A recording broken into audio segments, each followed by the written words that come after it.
Help me reach 1,000 subscribers. Hit the like button and share your thoughts in the comments. Aishi told me she was going out for the evening. Her tone was breezy, almost rehearsed, too smooth to be real. I remember standing by the doorway, watching her slip into those heels she only reached for when she wanted eyes on her. Just never mine. I didn't speak at first. I just watched, hands buried in my pockets, as she fixed her hair in the hallway mirror, without once looking at me. For weeks she'd been drifting through our home like a guest, not a partner. But that night felt different. There was a tension in the air that wrapped around my ribs, a warning of a storm I hadn't known was already rolling toward us. She grabbed a small purse, the "I won't be home early" purse, tightened the strap, and kept her back to me. "Don't wait up," she said lightly, pretending to check her lipstick. "It's just one night. I need some room. Please don't turn it into a thing." I almost let her leave the way she always did. Almost. But something inside me, maybe the weeks of cold shoulders, a locked phone, the late nights, the empty explanations, refused to stay quiet. It felt like I was watching the last piece of her slip between my fingers, and this time, I couldn't let it happen silently. Just as she stepped toward the door, I finally spoke, softly, but with a weight I had never used before. "Who is he?" She froze, hand hovering near the doorknob, breath caught in her throat. She didn't turn around. "Don't start," she muttered. But the faint crack in her voice told me more than she ever had. "You said you were meeting your friends," I continued calmly. "But you slipped up." "What are you even talking about?" she whispered. "You told me that last week. And the week before. And the week before that. Funny thing is, when I saw them yesterday, none of them mentioned anything. This time, she slowly turned, like she was afraid of what I already knew. Her eyes immediately darted down, guilt flickering like a tiny flame she couldn't stamp out. "I don't owe you a play-by-play every time I leave a house," she snapped, folding her arms. But her trembling hands betrayed her. "No," I agreed. "You don't owe me a schedule, but you do owe me the truth. And we both know you haven't been honest in a long time." That's when her mask slipped. She squared her shoulders like she was trying to reclaim control. "You're reading too much into everything. I'm going out. That's it. Move away from the door." "I'm not stopping you," I said quietly.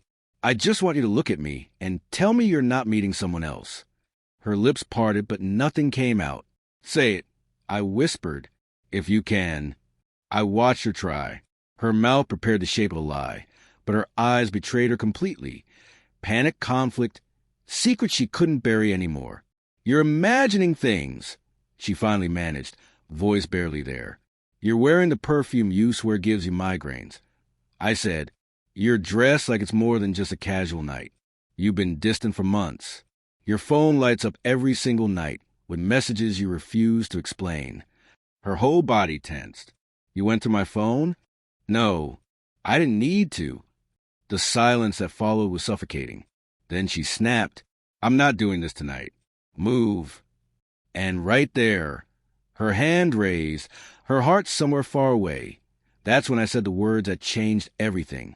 "Go. But if you walk out that door tonight, don't come back pretending nothing changed." She froze as if the ground had just dropped out beneath her. For years, I had been the one bending, forgiving, enduring. But now, the line was drawn and she realized it.